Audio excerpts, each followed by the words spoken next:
Cáncer primario de seno. En este momento es cáncer metastásico, hace año y medio. Me diagnostican en el mes de abril un linfoma folicular, no Hodgkin, y en marzo empiezo a tomar mi tratamiento de quimio. Lo que yo pensé en ese momento es cáncer, muerte.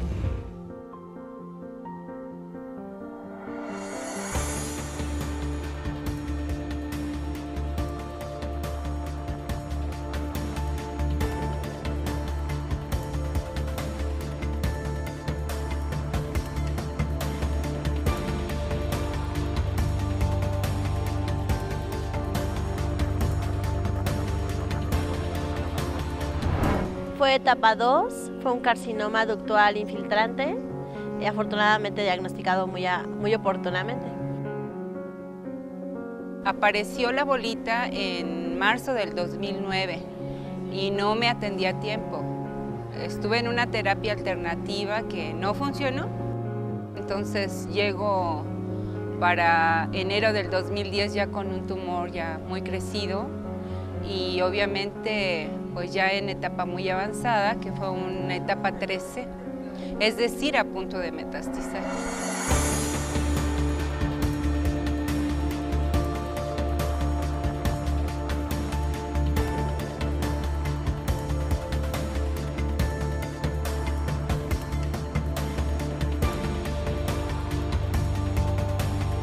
Hay miedo, todo el tiempo hay miedo. Y no es como el miedo a morir, sino como el miedo a sufrir, a padecer, a ser la carga para la familia.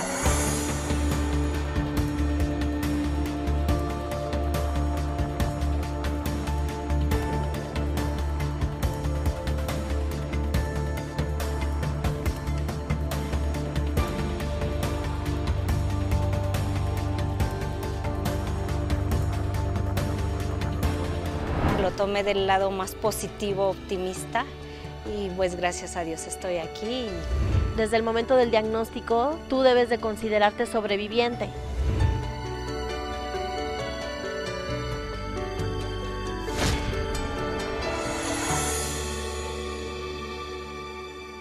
A nombre de mis socios en PricewaterhouseCoopers, con el propósito de construir confianza en la sociedad y resolver problemas importantes. Problema muy importante, un reto, es el cáncer. Y en ese sentido tenemos una mesa de gala para platicar de lo bueno y los retos, el camino que hay que seguir para seguir construyendo a partir de lo bueno. Tenemos aquí a mi izquierda al doctor Abelardo Meneses García, director general del Instituto Nacional de Cancerología, mejor conocido por muchos como el INCAN en México. Muchas gracias por acompañarnos, Muchas gracias, doctor. Okay. También nos acompaña la doctora Cintia Villarreal Garza, directora de Oncología Médica del Centro de Cáncer de Mama del Hospital Zambrano Elion en Monterrey. Bienvenida, doctora. De este lado de la mesa para conversar, la doctora Lourdes Vega, directora general del Hospital Infantil Teletón de Oncología Querétaro. Bienvenida, doctora. Y la licenciada Berta Aguilar, fundadora y presidenta de Fundación CIMAF, orientada a la reducción del cáncer de mama. Bienvenida, licenciada. Gracias. Bueno, en ese sentido, quisiera un parteaguas de cada uno de ustedes, tal vez iniciando con usted, doctor. ¿Cuál podría para nosotros darnos, podría ser el mensaje en relación a lo bueno y esos retos que tenemos con este asunto cáncer, que bien nos manejaban, cáncer, muerte, va por ahí? ¿Cuál es lo bueno? Gracias, José, y gracias por la oportunidad de participar. Realmente estoy muy contento porque estás comenzando con un tema importante. Hace tiempo decir cáncer era igual a muerte. Creo que el hecho de abrir estos espacios, estos foros, nos da la oportunidad de poderle brindar a toda la población el concepto de lo que ahora significa padecer cáncer. Creo que es muy importante trabajar en la prevención y en el diagnóstico oportuno para quitar este tabú de que cáncer es igual a muerte. Ahora hay que hablar de la enfermedad y hay que hablar de lo bueno. Fíjate que durante 50 años, el cáncer de cérvix uterino ocupaba el primer lugar en nuestro país. A partir de hace 15 años a la fecha, comenzó a cambiar este panorama, gracias a la participación de la sociedad civil, gracias a que hay más conciencia por la enfermedad, se conoce más de ella, gracias a los programas de prevención y de educación que han permitido que se puedan establecer políticas públicas y a partir de hace 15 años a la fecha, y en específico en el 2006, hay una transición en donde cáncer de cérvix comienza a descender y en la actualidad cerca de un 40% de reducción en mortalidad por cáncer de cérvix, y eso es hablar de mucho. El otro tema tal vez es cáncer de mama. Cáncer de mama, que gracias a todos estos programas de difusión constantes, que no nada más deben ser tema de octubre, sino de todo el año, y que Berta lo hemos compartido mucho, tenemos que enfatizar eso, tenemos que trabajar mucho en el diagnóstico oportuno.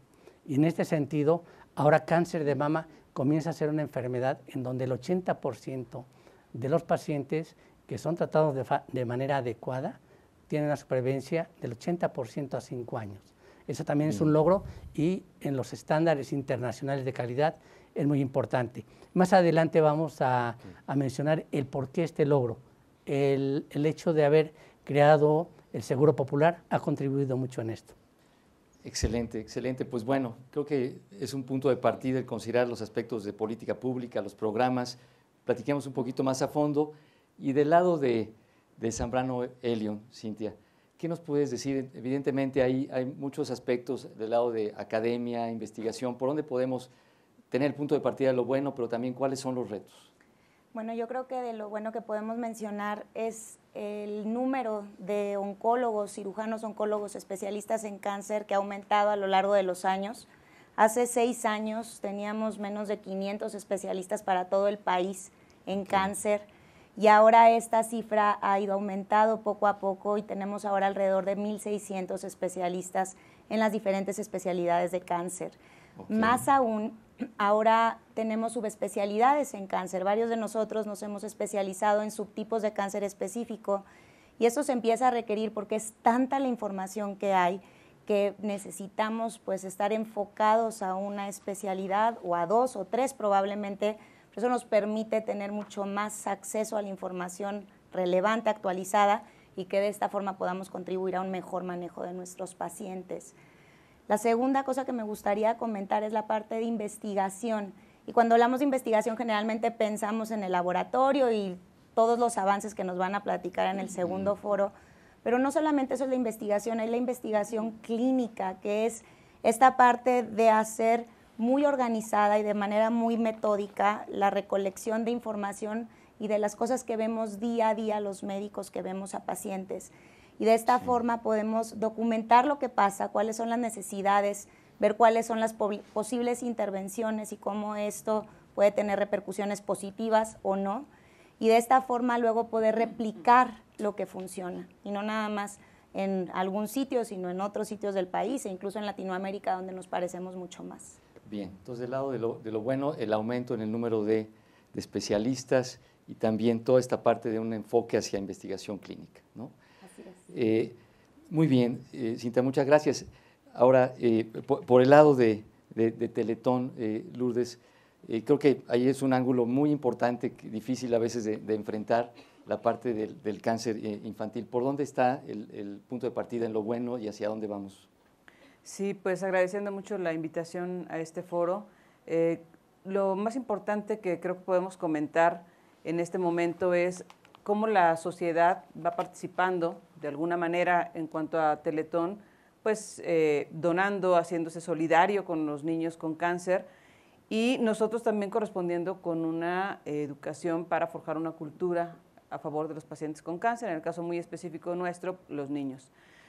y sobre todo el proponer pues una manera de atender a los pacientes que lleva implícito un factor humano preponderante, permanente, constante, para poder llegar a dar esta atención a enfermos de cáncer con calidad y con calidez. Lo oímos con mucha frecuencia, no lo vemos con la misma frecuencia con la que lo escuchamos, pero estamos con esta propuesta de un modelo de atención que sea integral, que sea centrado en la familia, que pueda llevar todas las herramientas diagnósticas con la tecnología de punta, que pueda llevar los esquemas de tratamiento pues con mayor éxito a nivel internacional, pero algo muy importante también es el enfoque a la calidad de vida.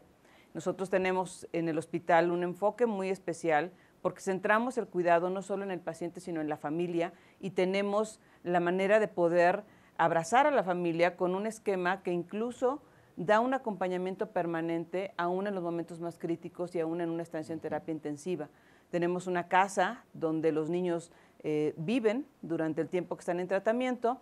Esta casa tiene 74 habitaciones y los niños viven con nosotros, tienen una escuela, tienen talleres, tienen todo lo que un paciente debe de tener para seguir la vida, porque la vida sigue y el cáncer es una enfermedad que hay que atender, que hay que pues, cuidar, pero la parte del niño que vive la vida como un niño, nosotros la procuramos mucho y creemos que eso es un factor decisivo también y que impacta finalmente en los resultados médicos.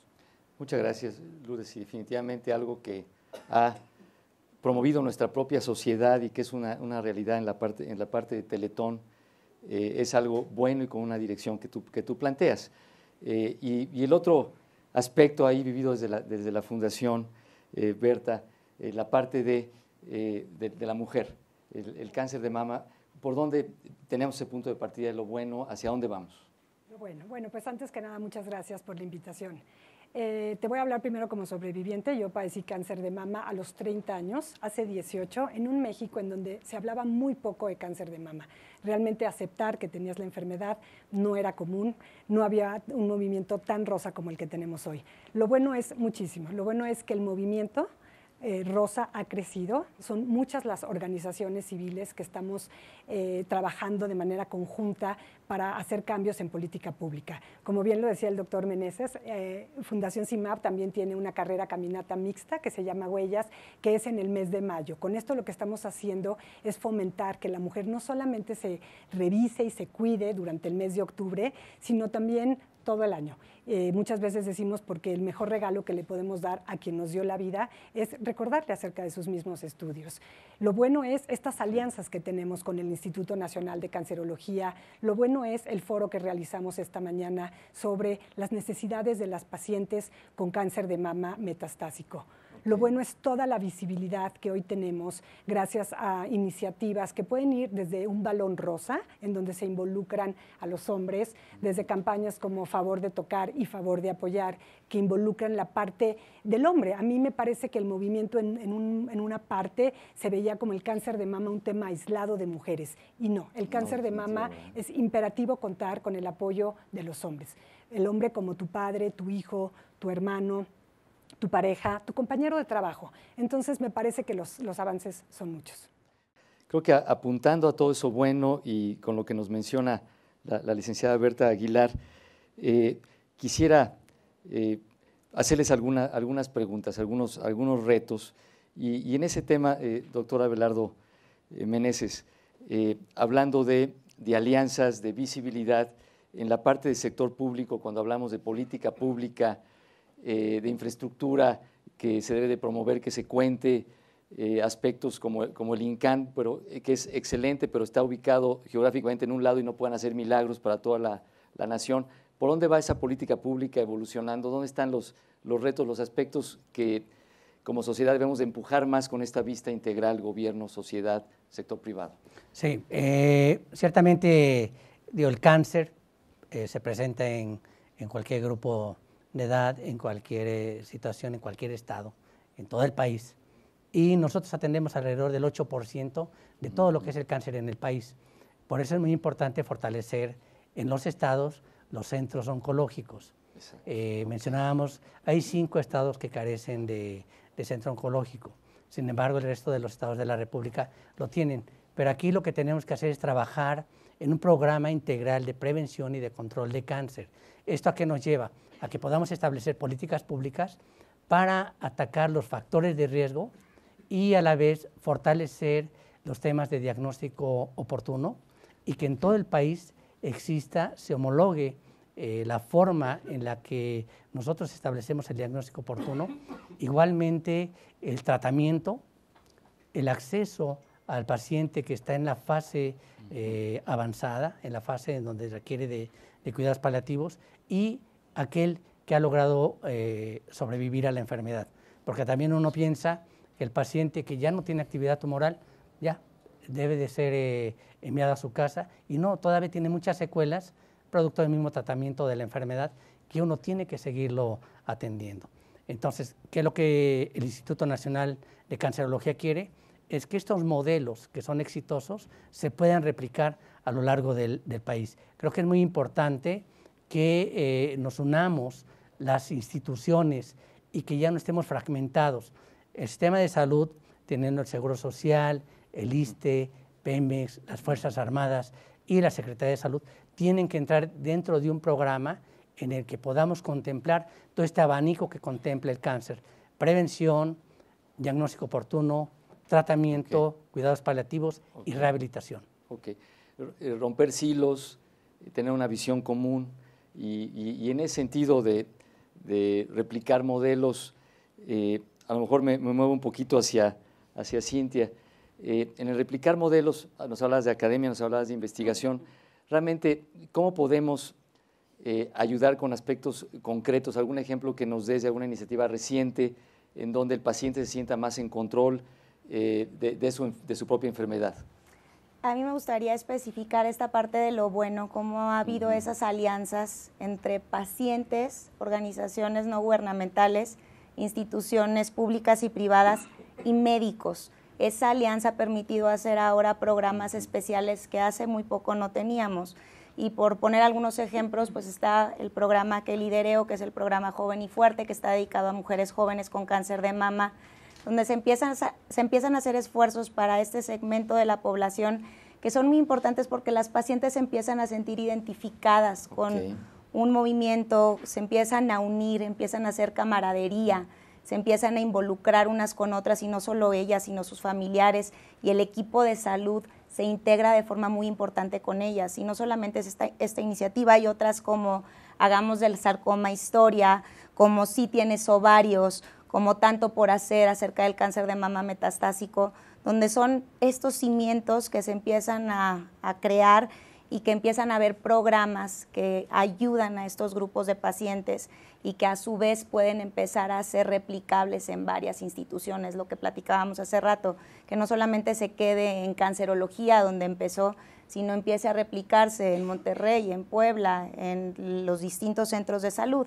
Por ejemplo, el programa Joven y Fuerte empezó en el INCAN, ahora está instalado en los centros de cáncer de mama del Tecnológico de Monterrey, y acabamos de recibir un donativo de Avon donde vamos a poder replicar este programa en 5 centros más. Entonces, de nuevo, es esa participación entre instituciones, organizaciones no gubernamentales que apoyan este tipo de programas, donde estamos haciendo alianza todos en conjunto con las pacientes. Entonces, vemos un círculo virtuoso entre academia, investigación, la parte clínica, ¿no? Y si estás observando una respuesta por parte de los pacientes, estás viendo casos específicos. ¿Cuál es un poquito, si puedas profundizar en la parte de la receptividad del paciente? ¿Ha habido un cambio? Les comparto que el día de ayer tuvimos la presentación de los resultados iniciales del programa Joven y Fuerte, donde ya tenemos incluidas 270 pacientes, y al día de ayer presentamos un material educativo que hicimos dirigido a ellas, donde de forma muy sencilla y muy gráfica ponemos en un manual, en una página de internet y en una aplicación información para ellas. Esto no había o hay poco en México.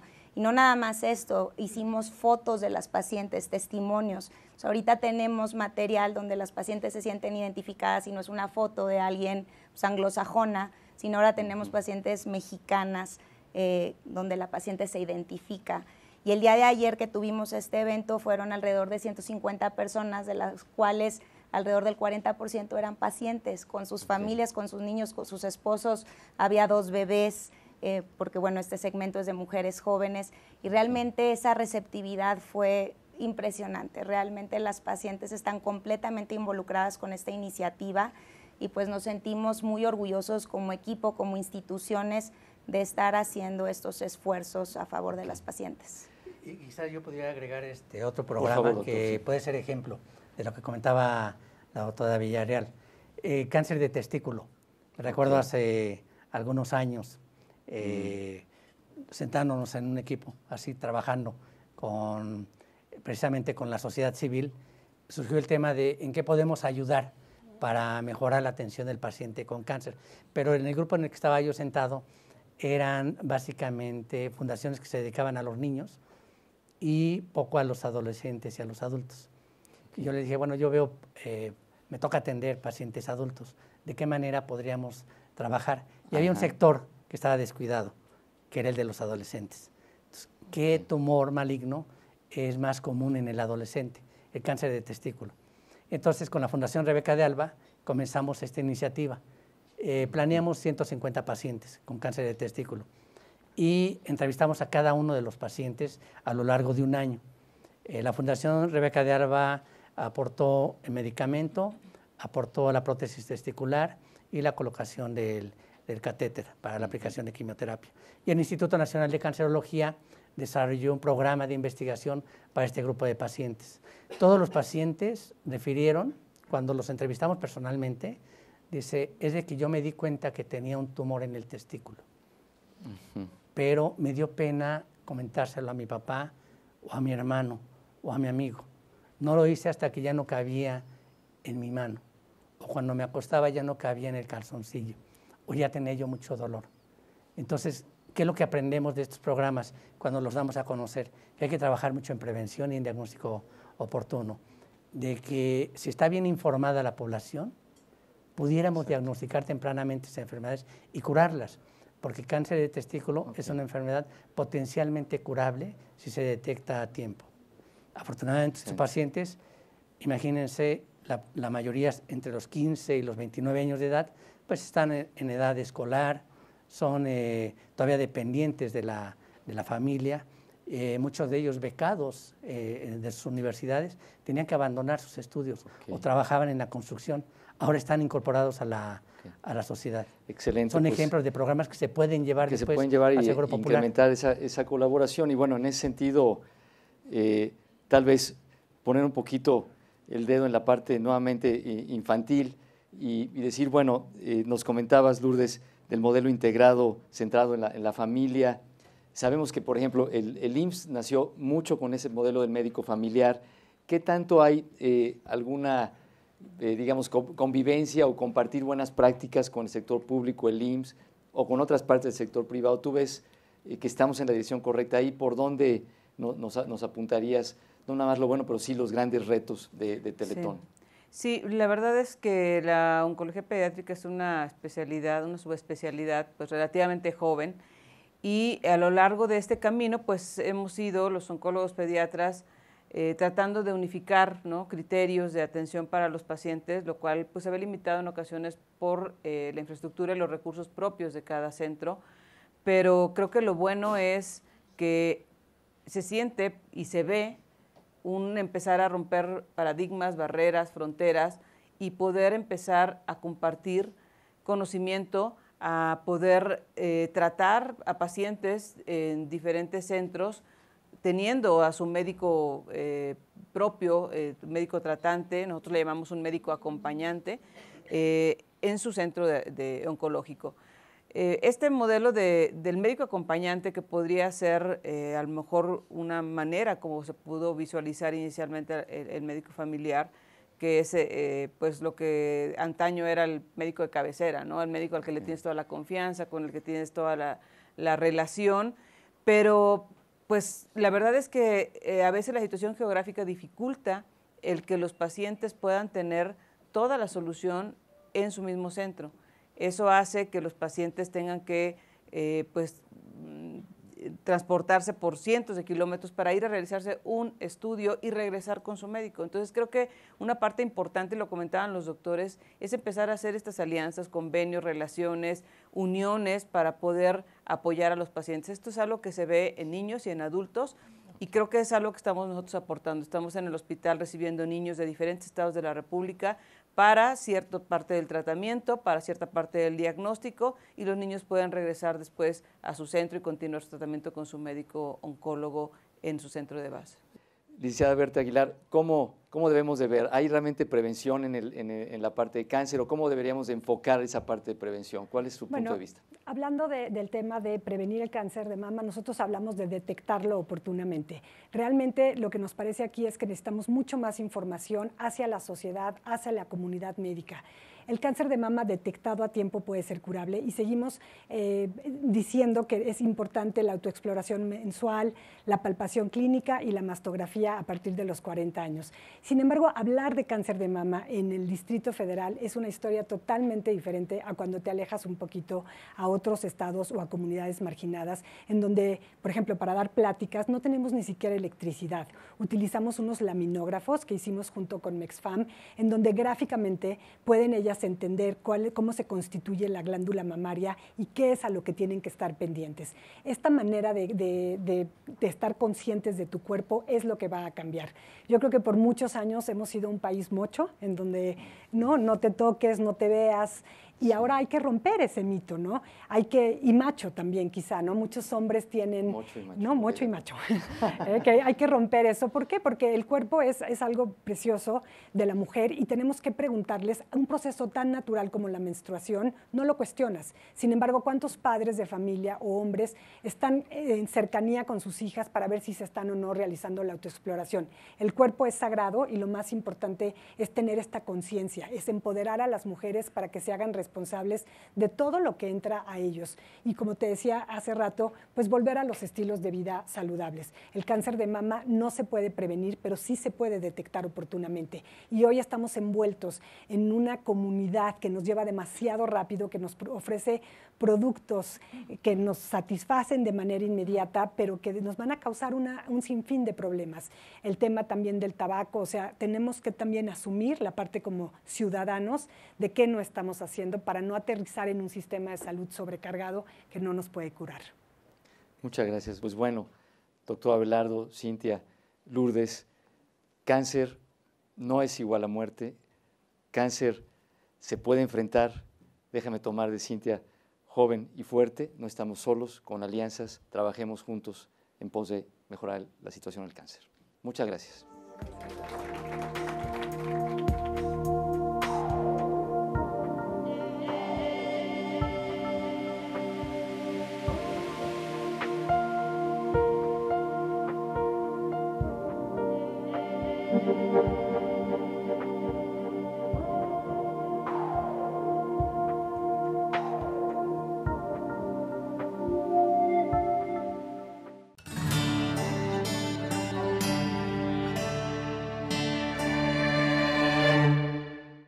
Vamos a hablar de lo revolucionario en el tratamiento, la detección sobre el cáncer en este país.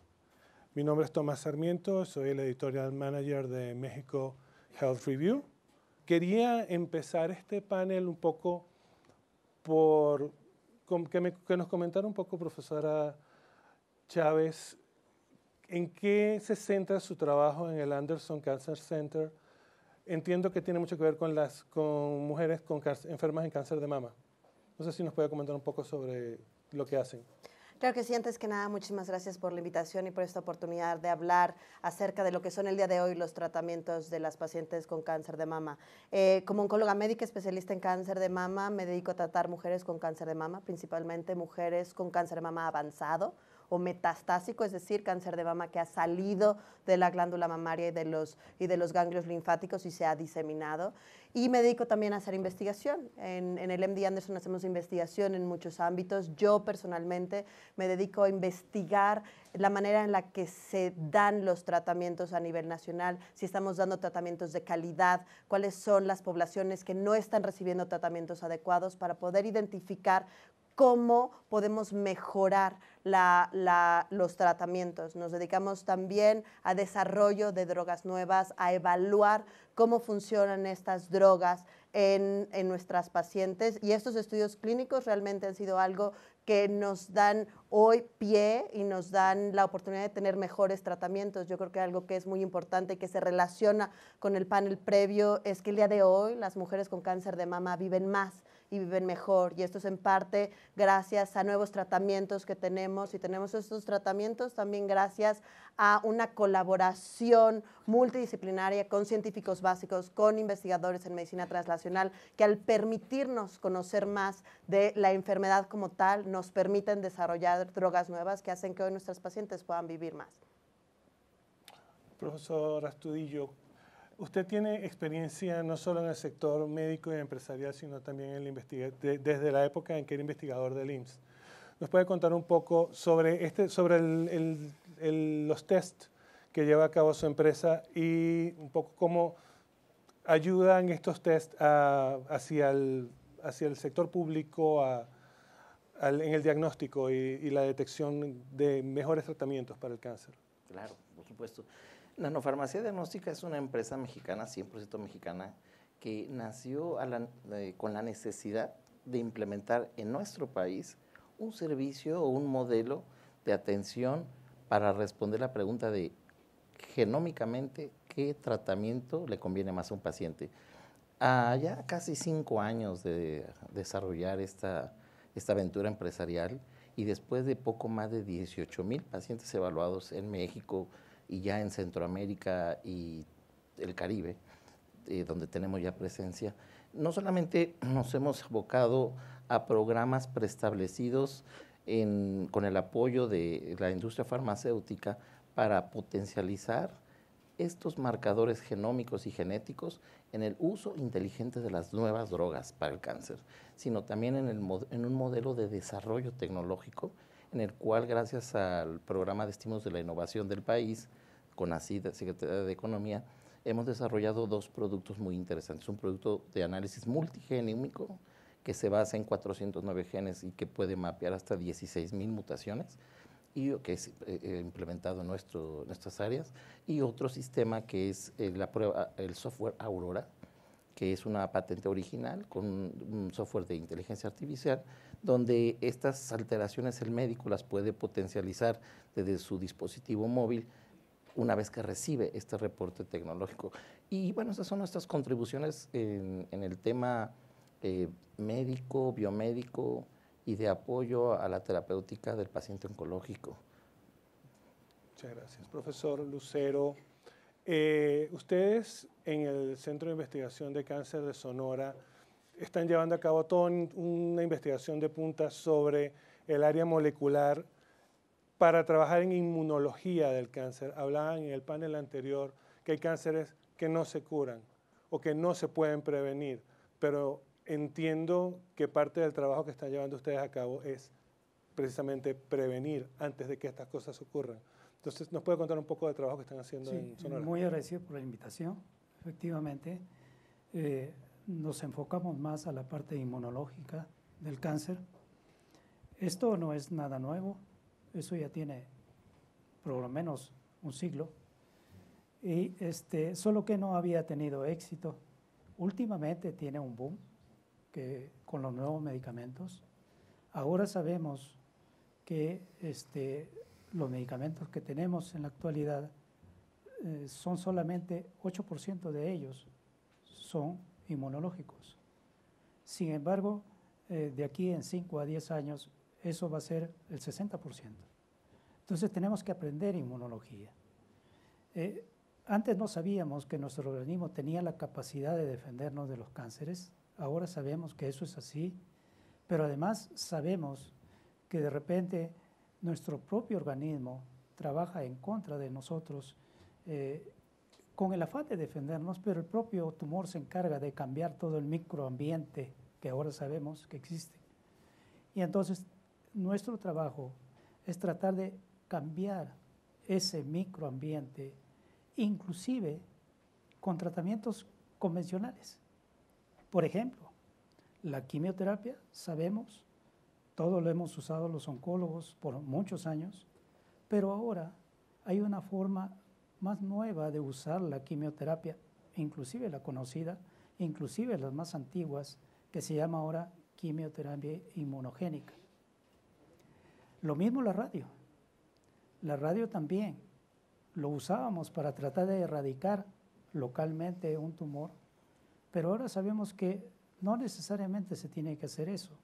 También se puede esperar un efecto inmunológico de la radioterapia. Es decir, dar un tratamiento local para esperar una respuesta a distancia. Correcto, muchas gracias.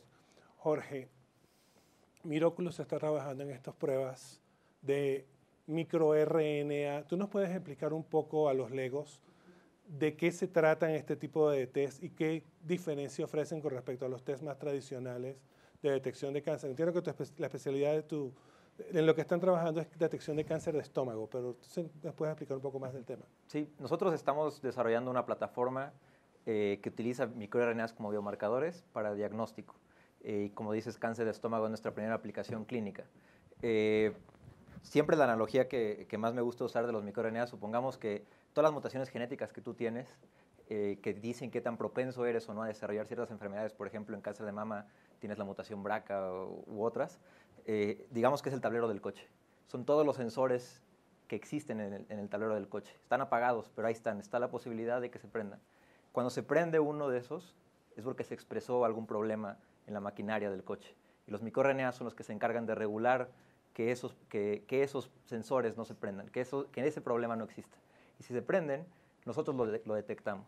Y al detectarlo de una manera no invasiva, de una manera sencilla, de una manera de bajo costo, creemos que puede ser mucho más fácil también cambiar un poco la perspectiva del cáncer como algo completamente reactivo, como es prácticamente hoy en la sociedad, a algo más preventivo, algo donde podamos detectar en etapa temprana, donde el tratamiento sea mucho más eficiente, mucho más efectivo y donde sea menor costo tanto para el paciente como para el sector médico.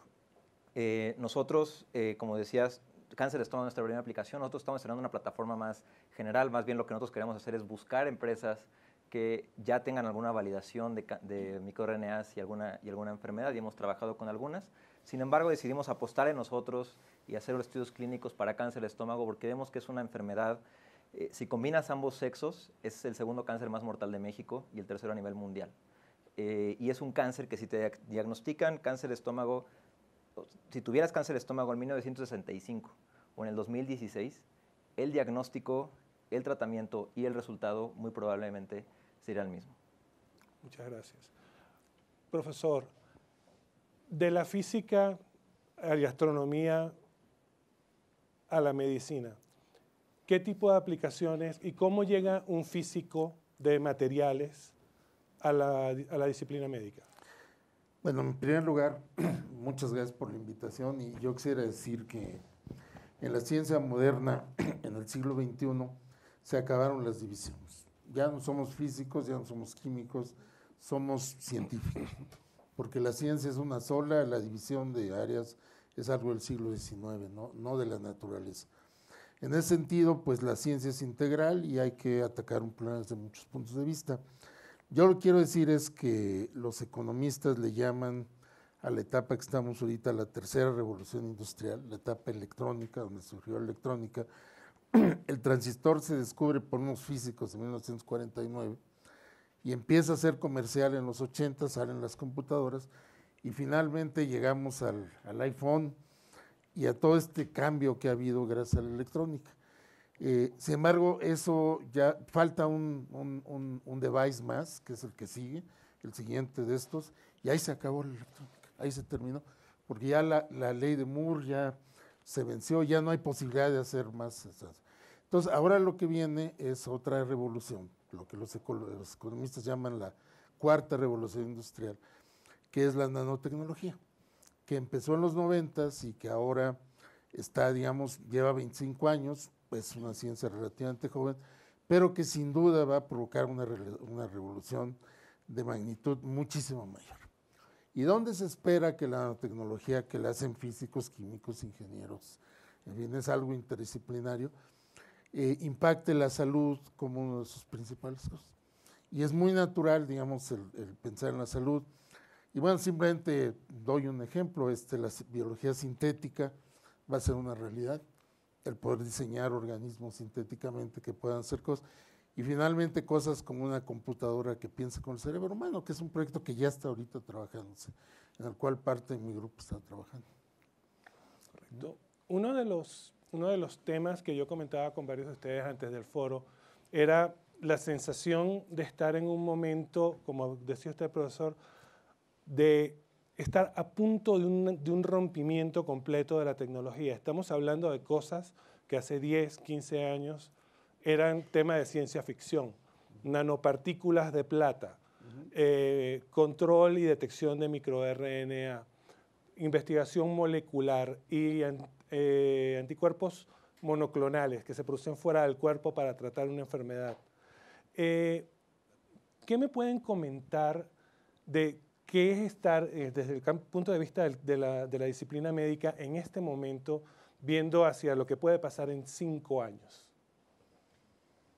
Yo creo que realmente el momento que estamos viviendo dentro del desarrollo de tratamientos para atacar el cáncer es único, es extraordinario. Esta integración con otras disciplinas, este trabajo en equipo que nos está dando resultados, que nos está dando tratamientos, que nos está permitiendo tratar a las pacientes de manera personalizada. Es decir, ahora sabemos que no todos los cánceres de mama son iguales, cada uno es diferente y podemos, en base a este conocimiento, tener tratamientos específicos para cada paciente. Tenemos ahora tratamientos que pueden ser menos tóxicos. También relacionando el tema del panel previo, hacer que la gente no solo viva más, pero viva mejor y podemos atacar y resolver de mejor manera los efectos secundarios. Yo creo que a 5 años, en el término del oncólogo médico día a día, vamos a poder detectar los cánceres de manera más temprana, vamos a tener mejores tratamientos, vamos a tener tratamientos menos tóxicos, vamos a hacer que las pacientes puedan vivir más y vamos a estar integrando estas nuevas tecnologías de las que estamos hablando en nuestro día a día al bien del paciente. Yo creo que el reto más grande va a ser que todos estos nuevos avances los podamos integrar a la realidad de nuestros pacientes, es decir, que darles acceso, que toda esta tecnología, que toda esta ciencia, que todo este avance se traduzca a que el paciente pueda tener acceso a estos nuevos medicamentos y estas nuevas tecnologías, que no sea algo a la distancia, sino que sea una realidad para ellos. Yo creo que eso es el objetivo y por lo que todos nosotros tenemos que seguir trabajando. La pregunta es muy buena. ¿Hacia dónde vamos, no, con todas nuestras tecnologías y nuestras ideas revolucionarias? Y yo pongo un ejemplo de un experto en tecnología que me dijo una vez, las tecnologías tienen que llegar a su idealización, a un uso ideal, ¿no? Y por ejemplo, me pone un ejemplo, ¿cuál es el futuro de las lavadoras en la investigación, de hacer lavadoras?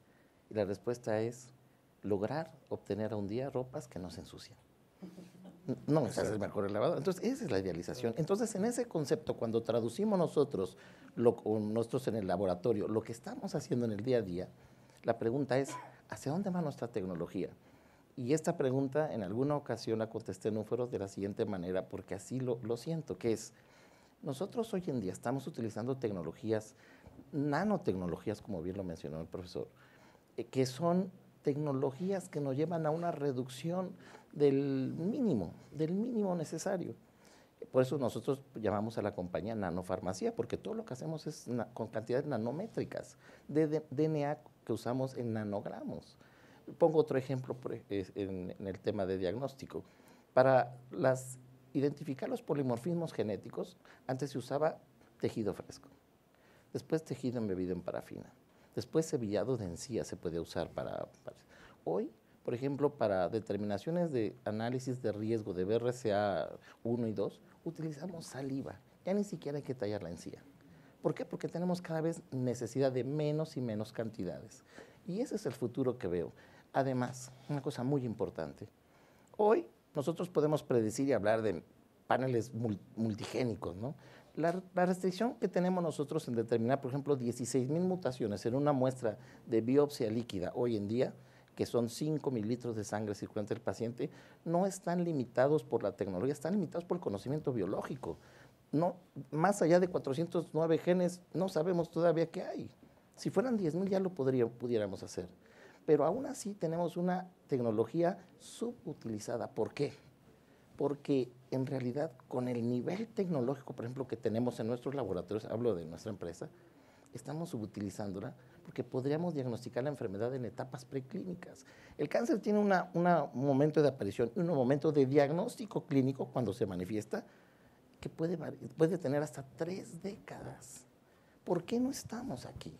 ¿Por qué no tomamos al paciente y lo diagnosticamos en la primera década de desarrollo o en la segunda? ¿Por qué? Pues porque no tenemos todavía una cultura en el tema de una medicina más allá de la prevención, del tratamiento de la enfermedad en etapas presintomáticas. Profesor, usted precisamente está trabajando en el área inmunológica, en el área de que esto no ocurra, de impedir que el cáncer, como ya se hace con algunos cánceres muy conocidos como el cáncer cervicuterino, que es uno de los cánceres con mayor incidencia en las mujeres de México y que ya tiene una vacuna. Cuéntenos un poco, y también hay la parte de lo que se llama la investigación translacional, la investigación que se realiza al lado del paciente, para el paciente. Un poco, ¿qué se está haciendo en Sonora con esto? Sí, en primer lugar, nosotros en Ciudad Obregón estamos trabajando con algo a nivel de la enfermedad presente, algo que todavía no se ha difundido en todo México, es la infiltración de los linfocitos o los glóbulos blancos en general dentro del tejido y alrededor del tejido. Eso ya se ha demostrado en muchos tumores que dan el pronóstico de los pacientes, y si eso se logra cambiar, se puede mejorar el pronóstico del paciente. Es algo que nosotros ya lo estamos haciendo ahí, pero a propósito de lo que hablaban del panel anterior y el actual que está viendo lo de la prevención, nosotros ya estamos corriendo un par de estudios de investigación para tratar de detectar el cáncer colorectal del punto de vista molecular. Tomamos biopsias a los pacientes que no tienen cáncer, que son de alto riesgo por los familiares, y se les busca proteínas en la mucosa colónica.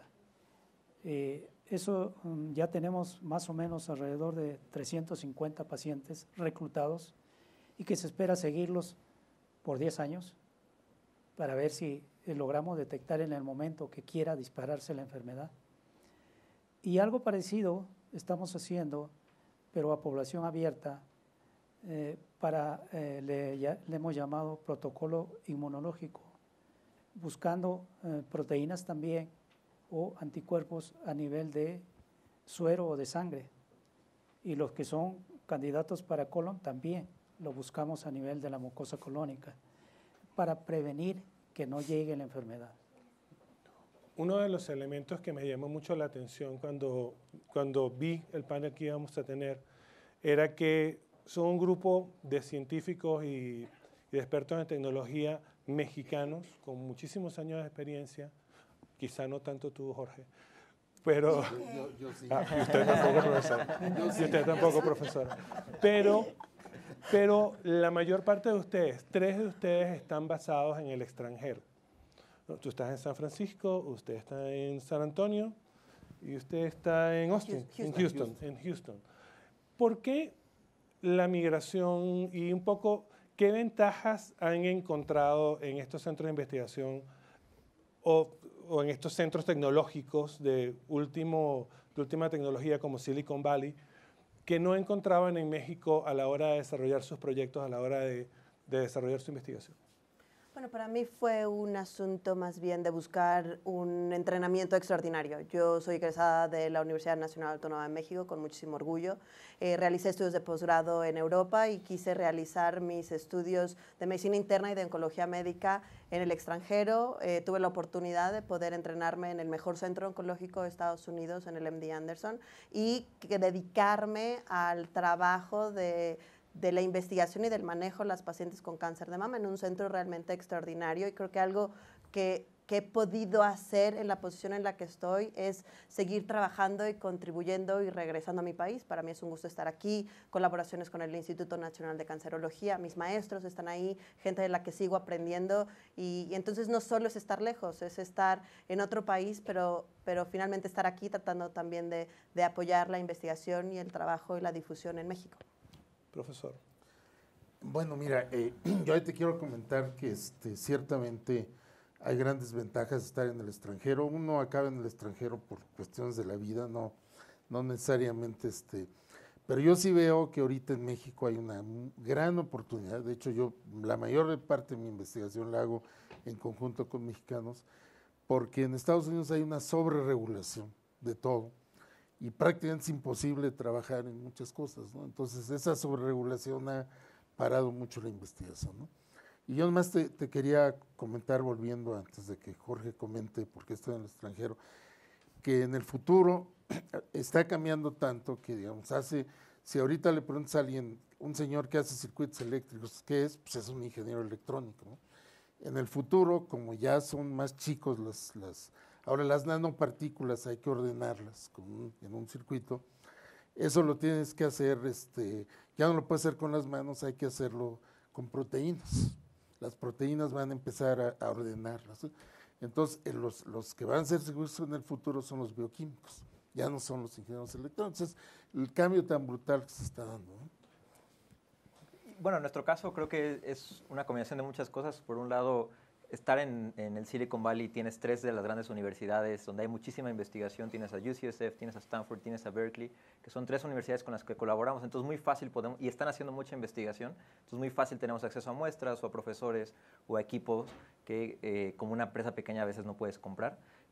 Hay también otra gran ventaja es definitivamente los inversionistas. Hay mucho dinero allá y le están apostando a todo el tema de biotecnología. Como bien mencionamos, la ley de Moore ya se está agotando. La ley de Moore es lo que avanzó la economía de Estados Unidos los últimos 50 años, que básicamente dice que el poder del cómputo se duplica cada 18 meses, mientras el costo se reduce a la mitad. Pues la biotecnología está creciendo 6 veces más rápido que lo que creció la ley de Moore. Entonces, lo que vemos, lo que cambió en 5 años de que salió el primer iPhone a la fecha, es muy diferente, 6 veces más rápido los siguientes 5 años de biotecnología, y creo que ahí está gran parte del epicentro.